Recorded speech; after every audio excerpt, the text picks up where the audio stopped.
show. Don't touch the remote. We got a good show. This show here is something that I think everybody should tune in, and very important. I know I am a customer. So what we're going to talk about is pacemakers. Now my voice is a little bit. I woke up as a baritone this morning. I don't know. I got a little bit of a cold. So my guests are going to do all the talking, and they are from Einstein Montgomery, right? Right. Okay. Now we're going to talk about pacemaker. I know I have a pacemaker, and I'll show it to you later. It's over here. And I was having Dr. Velasco, Dr. Paleo operated on my hip replacement.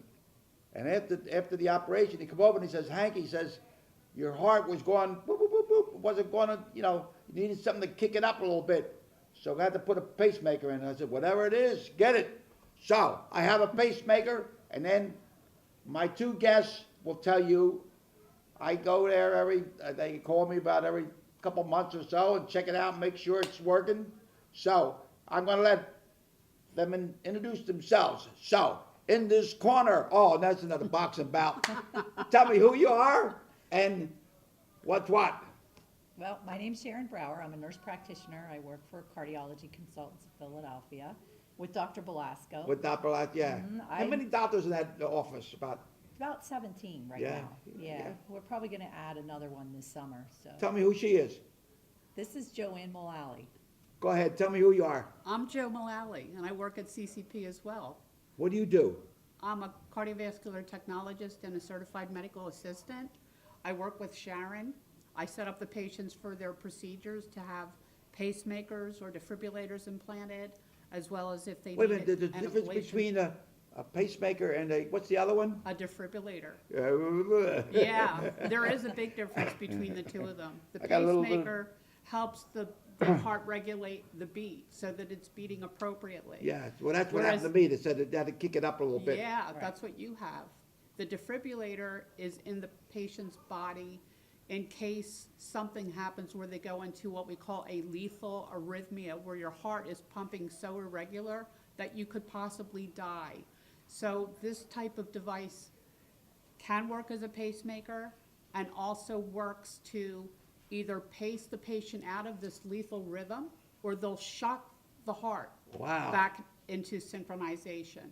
So Yeah. this is it's an excellent device for I hear where they patients say that need they it. put something in your heart, go boom, they Yep. shock it. Exactly. That is? That's They- exactly it. That's You a feel like you defibrillator. got kicked in the chest. Now you're the one that comes over there and works on me. What do you do? Tell Well- me what you do when I go there. So I manage the device clinic for CCP, and what happens is the patients that have any of these devices come in periodically, depending on what kind of device they have, and I'll put a programmer on, and I can interrogate the device with the Let me see. programmer. So Can when I hear? Where is it? It's over here. Here it is, right here. Can you get that, Rock? I gotta put a name on it. Call him Rocky. Rocky II. Ah.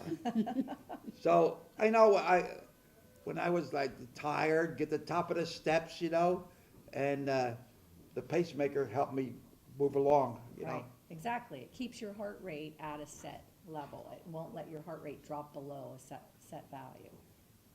Yeah. So, yeah, so that keeps people from feeling dizzy or lightheaded or passing out. If their heart drops too low, that's some of the things that can happen. One would be a time that somebody should check. What are some of the signs that something's not moving the way it should? Lightheadedness, dizziness, when you try to exert yourself and all of a sudden you become lightheaded and dizzy. Yeah. That's an indication that maybe we need to check you out. Or if you're passing out, people who pass out and we don't really know why, those are people that we study and try to determine if maybe it's their heart rate that's dropping down and causing them to pass out. When I was a policeman, I used to drive the emergency wagon and put the people in the stretcher, but they gave us a little bit of training, a little bit of it, but not as much as we should have, so, like I say, you don't know, like somebody got diabetes, they get into a shock or something, So I think today, a lot more education out there. So tell me how this thing works now. Okay, Is well, there anything in your way there? No, I have everything's one of good. these in my house. Now, what's that? This That's is the the bedside monitor. Yeah, monitor. yeah, So this takes the information from your device while you're I sleeping. mean, that thing is recording now? It's sending it's information. it's a transmitter. It's a Oh, I got one in transmitter. alongside my bed. Exactly. And that's how we keep tabs on you. That information goes to a company that downloads it to us, and Sharon here reads that information. So I can Oh. tell if your pacemaker is functioning appropriately. You have wires in your heart, a pacemaker is connected to There's wires. wires in here? There's Yeah. wires that come out and go into. Show me how that yeah. is. So this would be, turn it the other way, upside down. Hold There that. you go. There you go. Thanks, that helps. So here's your pacemaker, and then Yeah. the wires come out of the pacemaker and go down into your heart. You have one that Yeah, goes. you wanna use my pen? Sure. Here's one that goes down into the ventricle, the bottom part of the heart, and one that stays up here in the atrium. And the impulse for your heart to beat starts in the atrium normally, in the SA node, travels down here and goes to the ventricles. And that causes your heart to contract or beat. So That's what's going on in my heart right now. that's right. So sometimes when your heart isn't doing its job and it's not initiating the impulse, we put the pacemaker in so that the Well, wire. that's it, what you got right there. This is the Yeah. actual pacemaker. That's how big it is, right? Some of them, they're all different. They're all a little Oh, different. yeah. So different models, different brands, That's a pacemaker. Now, you mentioned the other thing with the big word. the defibrillator. They're a little bit bigger. That's a little different. What's that look like? The defibrillator Oh, it's a little bit bigger. is a little Yes. bit bigger So because it here's- needs the battery Oh. size The difference. for the energy and able to produce the shock that it requires to Well, reset your heart. What's the difference, or I know I have a friend of mine, he had, that one of them, and he had a real, couple of heart attacks and all, Uh-huh. but he had, and is that the same, does the same thing as a pacemaker, or what? It does, but it's kind of a little bit more than a pacemaker. So a defibrillator will do the pacing, the same pacing that a pacemaker would do, but it also will detect a lethal arrhythmia, a ventricular tachycardia, something that could cause you to pass out and potentially die. Yeah. And when it detects that, after a period of time, what it's gonna do is, from this can, it's gonna give you a shock right inside your heart that Yeah. hopefully will zap that rhythm and make it stop. And then the pacemaker part of the device will kick in to pace the You heart. know, I had, my pacemaker, the first one, they put one in here. And the next thing you know, I start feeling getting itchy, something was bothering me, and, then the Dr. Blasco looked at it, he says, it's a little bit of an infection. He says, now, if the infection's around the outside, it's okay. If the infection's underneath, he says, it's gonna be a problem. Well, thank God it was around there. So I had to go to a hospital in Philadelphia, and Ferdinand, Dr. Ferdinand. Right. Yeah, he put from one to the other, and I got one over here. So, when I went to a visit, and it was not you, it was somebody else, a young girl, so they were taking a check, she puts the thing over here where the old one, oh my God, here's this, she called the doctor. I says, no, that used to be here, it's over here, Surprise. Yeah. So, Typically, that's where we put I those got on so the many things. I got over here. I got 2 hip replacements. I got colon cancer, prostate cancer, Mr. 2 hearing Cisco, aids, big grown toenail. I got a look what I bunion. have. You got one too? I have one too. Yeah, it keeps you going, right? It keeps me going. Keeps you going, bop, bop, bop. And this is a special one where if I wanted to play sports or when I work out, this will lift up my heart rate to meet me so that I can use that extra energy. It's not just set at a Just got base one of rate. these. It's I a have sim- one of these. It's a special one for, like, say, if I'm cheering at a ball game, my heart rate's not just gonna sit at 60. It can go up to 80 or 90 or whatever my demands for my oxygen is, because it's got an algorithm or I guess you would call it like an app that you would have on Oh, your yeah. smartphone.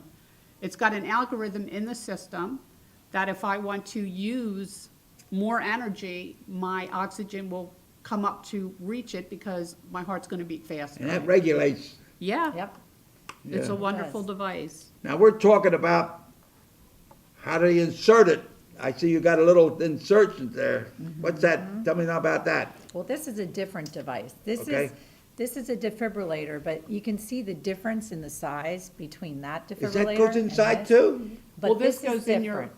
They put This that goes down here. there. and it doesn't use. And what's that for?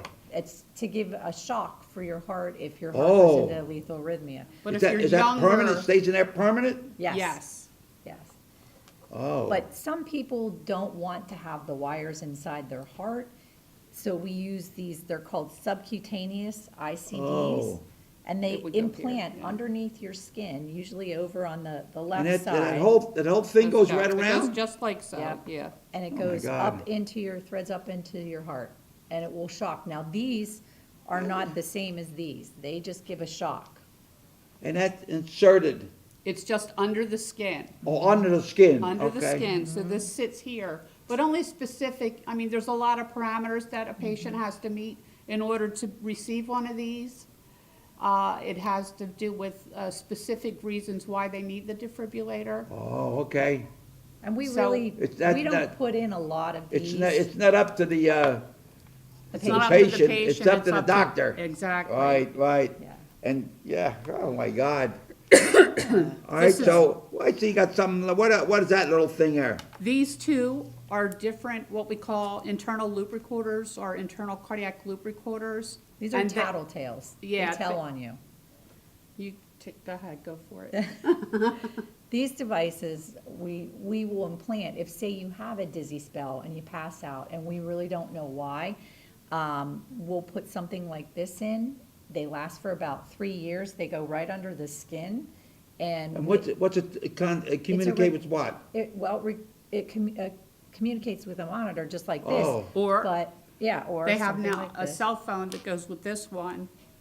You just carry this on you, or if you have a smartphone, then you can literally just download the app to your own cell phone. Oh, yeah. And the cardiac rhythm that's on this device from your It's a heart recorder. literally gets downloaded directly over the Wi-Fi signal or from the cell towers. Right. To your phone, and then it comes to us so that Well, we you know, could- one time that thing scared me, going boop, boop, boop, boop, boop, boop, boop, boop, boop, Oh, boop. What's that mean? So, It's yeah, this is transmitting. the, Huh? It's transmitting. So when your monitor. Yeah, but it scared me. I just go boop, boop, boop, the light's gone. What do I do?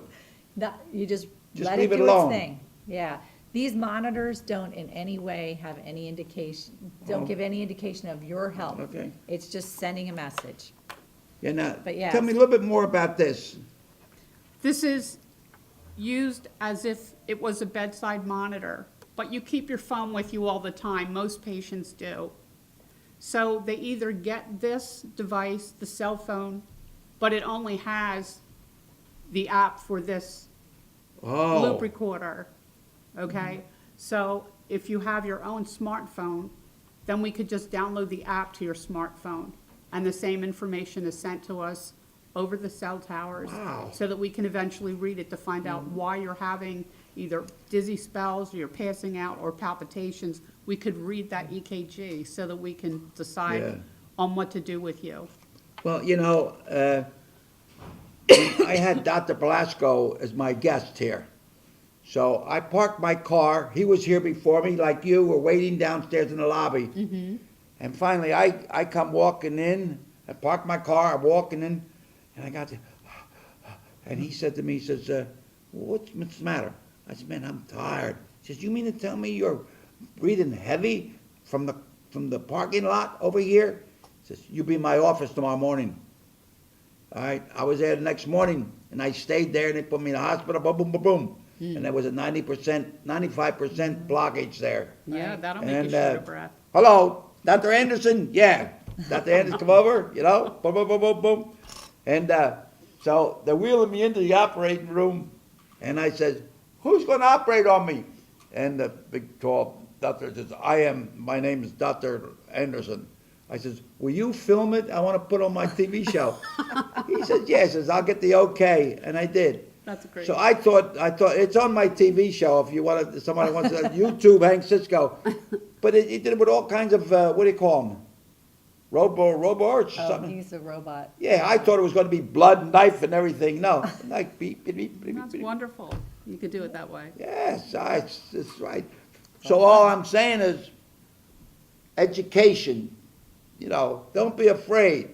Check, when in doubt, check it out. You got a problem, go check it out. Well, and I'd want to say It's too, so much advancement today, it's so important, if you have a pacemaker or a defibrillator or one of these devices, you have to follow up with your provider. You have to go in Yeah. and have the device checked to make sure that it's functioning right, to make sure it's doing what it needs to do for you to Yeah. make you feel better. They can optimize the devices to help you out a little more. Right. When I come into your office, what do? You put all things around here. What's that? What's that about? So what we're doing is we're putting surface EKG leads, so I can see what your electrocardiogram looks like. And then we also hook you up to a programmer, and the programmer will tell me internally what your heart is doing, what the electrical activity looks like.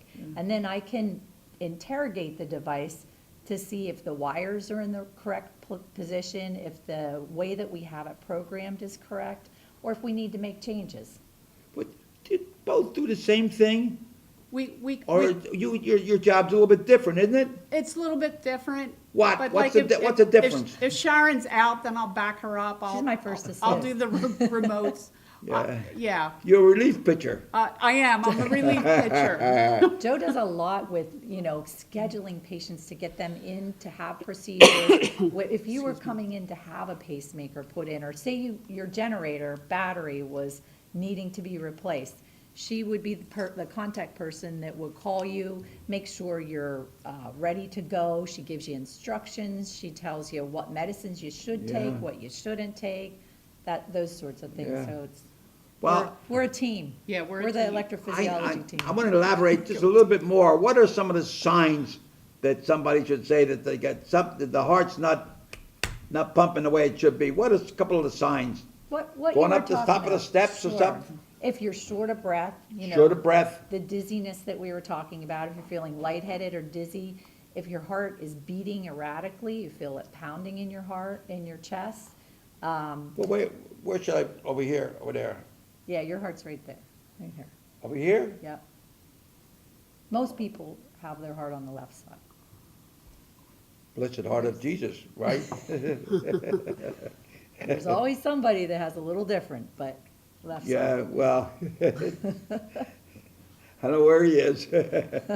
So, how long you been doing this? Oh my gosh, longer than 20 years. Oh, all right, where'd you start out? I started out at Mainline Health. Where? Mainline Health, like Paoli, Bryn Mawr, Oh. working in the they- cath lab. That has really grown over there. Yes, it Paoli, has. yeah. Mm-hmm.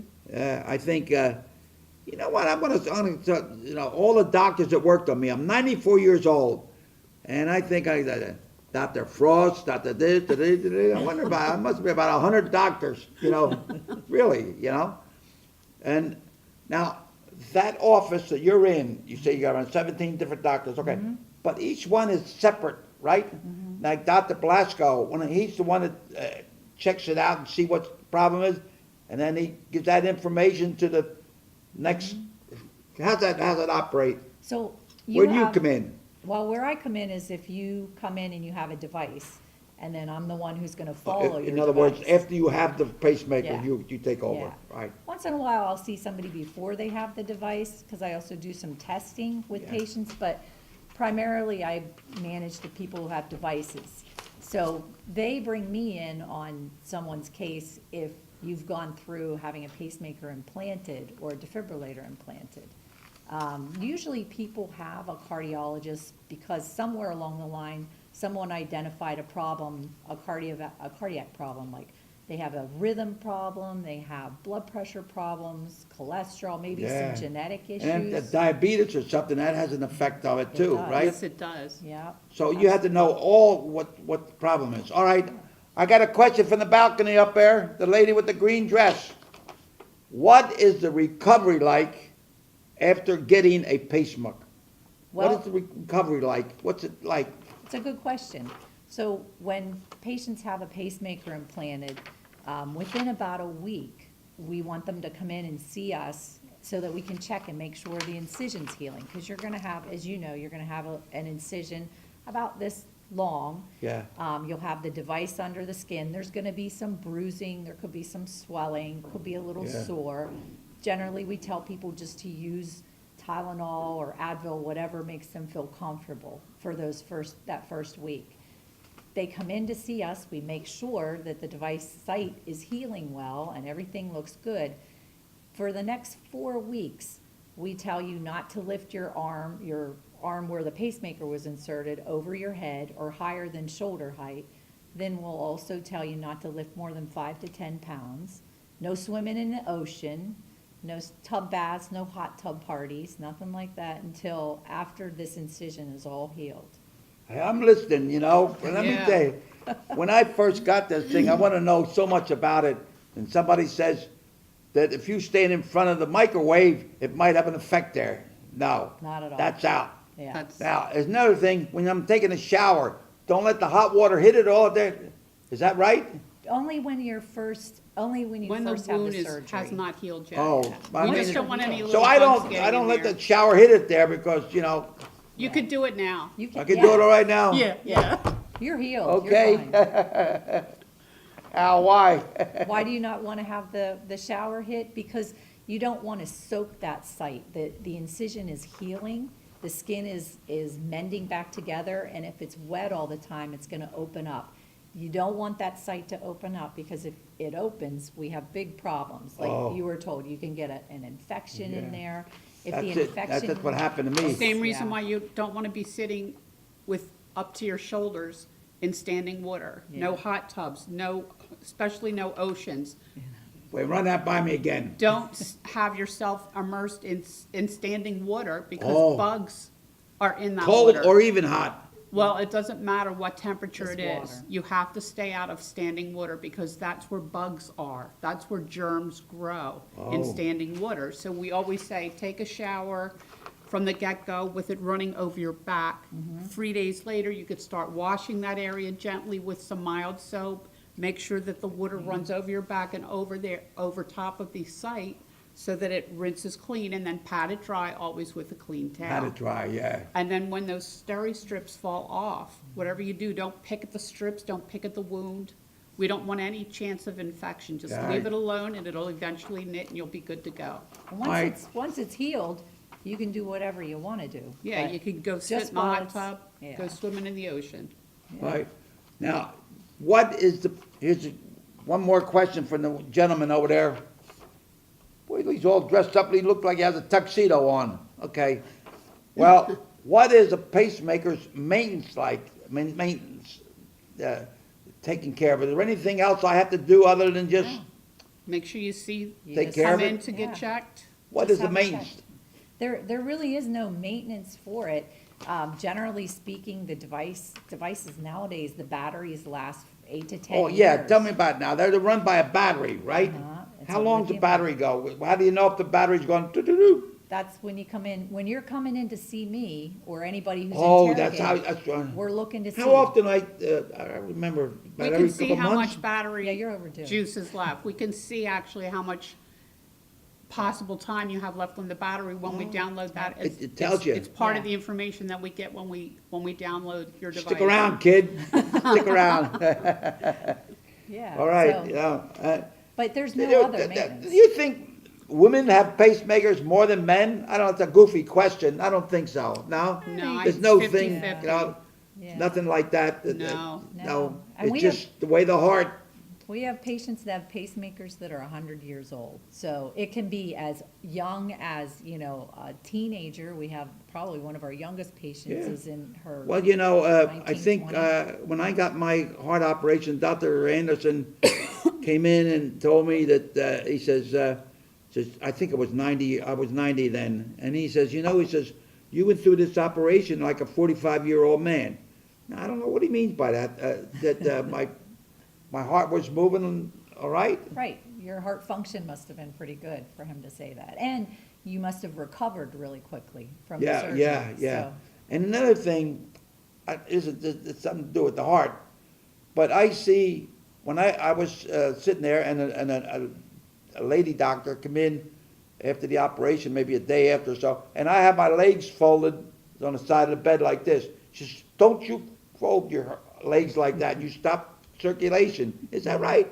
You could. Yeah, it's just not the Well, best why is it? I see position. these TV shows, these girls, they have their legs over there for 1 hour show, 1 hour, they must, and that affect them? They just don't want you to have blood kind of hanging out down in your legs that could clot and cause a problem. Yeah, well, I think I had a lady, she's a surgeon, heart surgeon, at the hospital, she was my guest, and I said the same question to her. And she says, ladies should cross their legs at the ankles. So I guess it save your heart, rather than it's over the legs over here. I'm saying that these girls are having a problem with their heart, right? Yeah. All right, now tell me something about you. Well, I Where'd you, I started out as a nurse. I worked. Where? Or I lived out in the Pittsburgh area, and I went to school at Carlow Pittsburgh. College, yep. And then moved out this direction and went back to school for my master's degree in critical care nursing. And went straight from that, that was at Widener, then I went to University of Pennsylvania, and was one of the first graduating classes for an acute care nurse practitioner. yeah, So, yeah, and you're over here. yeah. I went to Gwinnett for their invasive program, for their cardiovascular technology program. And then I went into Mainline Health directly from there, and had been working in their cath lab for maybe 13, 14 years. What influenced you to be what you're doing? I think Mother, because- father, aunt, uncle, No, relations? my sister-in-law, actually. Your sister-in-law? My sister-in-law. She got me involved, and I was very interested in the heart. And I just focused on that from there on out. Yeah. Yeah. Right. How about you? Well, I think I always loved science and, gravitated to the nursing field, and I loved critical care nursing, and ended up, actually, one of my first jobs was working in the CT ICU at Lankenau, and great group of staff. It was exciting, the docs were wonderful, learned a lot, and, kind of motivated me to move forward and become a nurse practitioner, so. All right, here's another question from the audience. How can we care for our heart? What can we do to, we gotta eat, exercise, whatever, I don't know, Probably- what else? One of the most important things is exercise, moving, Well, yeah, not I everybody think that's can, my problem. Yeah. not everybody can do I a lot. I don't know. False start, I don't know.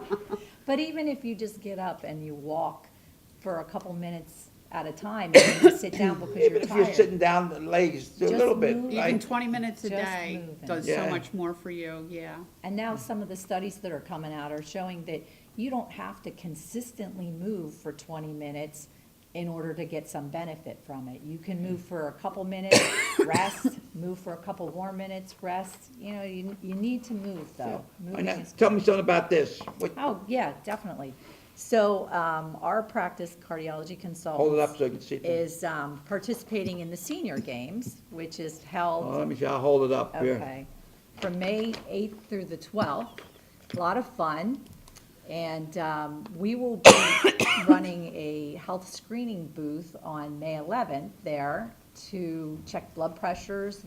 Myself, I will be there. Oh. Dr. Goldstein will be there, so we can answer questions about blood pressure Oh, and different good. things. And talk about the heart. On May the 19th, you're gonna have the walk walk in the park. I was there in the very beginning, and so it's Saturday, May 19th, and so check with Einstein Hospital, and they'll tell you all about it. We have a lot of fun. All right, I got 30 seconds. What do you think? What do you, helping somebody out? What do you think the best? Well, we love helping people out. That's why we're in the business we're in. That's right. But take good care of your heart, and if you have any problems, make sure you get it checked. When in doubt, Check it check it out. out. That's exactly right. I totally agree with her, and, follow up with your cardiologist, make sure that you do the things that he asks you to do. He went to school for a reason. He knows what he's talking about. Tell him your name out loud. Joe Mullally. Sharon Brauer. Thank you so much. All right, now, here's a little boxing gloves. All right, all right. And here's a little thing here, thanking you coming on my show. Thank you. Thank you And so here's a much. little thing here for my show. All right, to tell you where it is. All right. And this is over here this is words of wisdom, if I ever get there.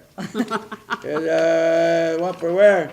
And then this here and here, this is a little story about me, how many times I come in second. How many times? 2 hearing aids, 2 hip replacements, 2 cancers, everything. So, and it's one thing for veterans, they're on June the 11th, if you want to go to Washington, all the veterans are going to be honored. Free bus trip. Check with, call this number, 610-431-0911. And get down Washington, D.C. I think you'll meet the president, and they're going to honor you. So, may God bless both of you, okay? Thank you you. so Thank you, much. Mr. Cisco. All right, let's go.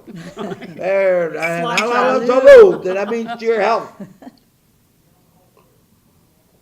Ladies and gentlemen, thank you so much for allowing us to come into your home. And I want to thank the camera women behind the camera. Oh my God, all beautiful. They all come from Hollywood. Now, so until we meet again, keep bobbing and weaving, left hand high, stick and move, keep your trunks off the canvas. May God bless each and every one. Take care of your heart. On to victory, fighting as we go.